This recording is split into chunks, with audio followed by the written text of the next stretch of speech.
E aí galera, Dr. Luiz Meirelles, a verdade é nua e crua.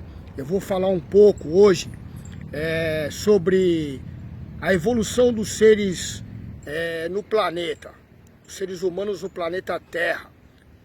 Bom, primeiramente, os primeiros seres a habitarem o planeta Terra eram bactérias anaeróbicas. Eram bactérias que não utilizavam oxigênio para viver.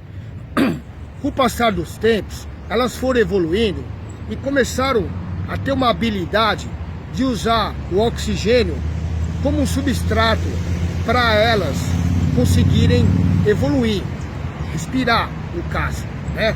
Então, as bactérias começaram anaerobicamente e se tornaram depois aeróbicas. Nós somos a evolução desses seres, né? Então nós temos um metabolismo hoje em dia, tanto anaeróbico, que não usa oxigênio, e a gente tem o metabolismo aeróbico, que usa oxigênio, tá? Então vamos lá. Por exemplo, quando você faz um trabalho de força, um trabalho de resistência, com peso, com sobrecarga, você está trabalhando, tá? Num intervalo curto de tempo. Por exemplo, se você faz uma série com carga, série de 8, série de 10, musculação, por exemplo, ou uma barra, faça uma paralela, você não está usando o oxigênio, você está trabalhando anaerobicamente. Então, nesse tipo de esporte, nesse tipo de esforço, é ideal você consumir o carboidrato, porque o carboidrato que te gera explosão muscular.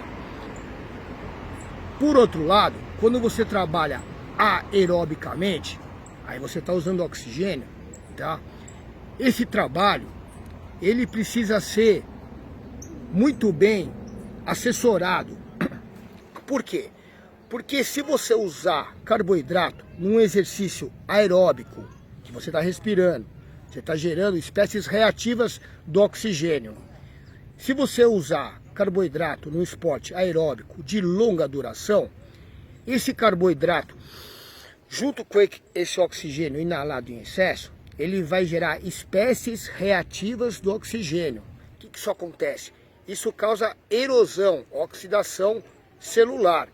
E é engraçado e muito legal essa ideia, porque assim, o mesmo oxigênio que te gera vida, que fez a evolução dos seres no planeta, em excesso, ele te tira a vida. Então, quando você faz um esporte aeróbico de longa duração, usando carboidrato, é complicado. Sabe por quê?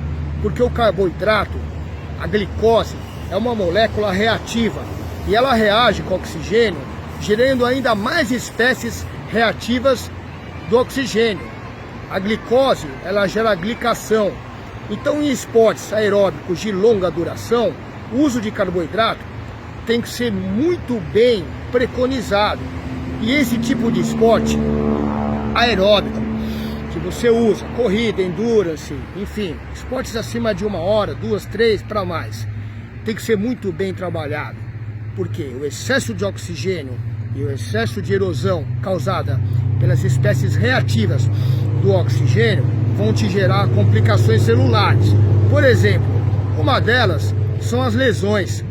É muito comum ver esse tipo de atleta ter alguma lesão de ligamento, de cartilagem, de tendão, alguma coisa começa a corroer no corpo dele. E muitas vezes ele pensa que é o treinamento que está errado. A maioria das vezes não é. E ele pensa que é o tênis dele que não é o melhor. E também não é, né?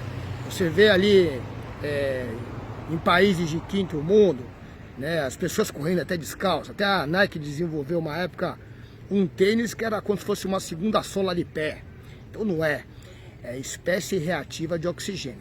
Quando a gente trabalha o nosso metabolismo para usar a gordura ela gera acetona. E a acetona não reage com o oxigênio, gerando essas espécies reativas oxidativas. Então, por exemplo, o MCT é uma ótima gordura, tá? Que vem do óleo de coco, mas não é óleo de coco, é extraído do óleo de coco.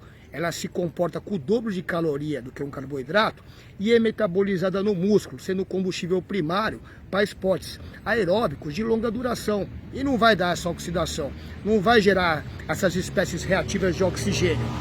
Já no caso da musculação, quando você faz uma musculação, que é essencial para qualquer tipo de esporte, a musculação é um trabalho de suporte para qualquer tipo de esporte. Quando você faz uma musculação, é necessário a presença do carboidrato, porque o carboidrato ele vai gerar aumento da explosão muscular, aumento da contração muscular.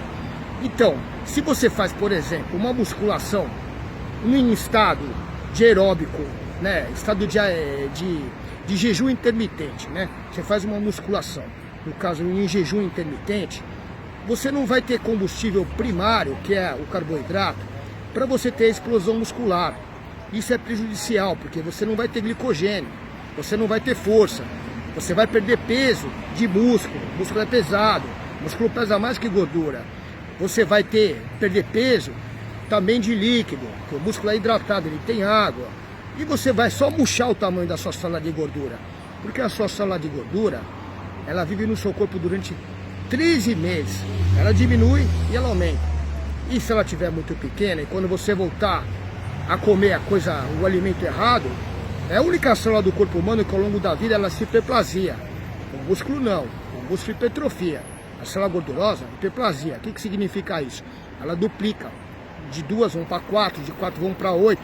Por isso que é perigoso essa estratégia, tem que ser muito bem traçada. Então, no caso da musculação, que você trabalha anaerobicamente, sem a presença do oxigênio, você tem que usar o carboidrato.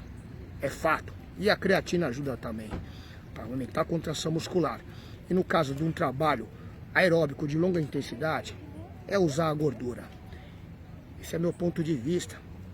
E é isso que eu tenho para passar para vocês. A verdade é nua e crua, tamo junto.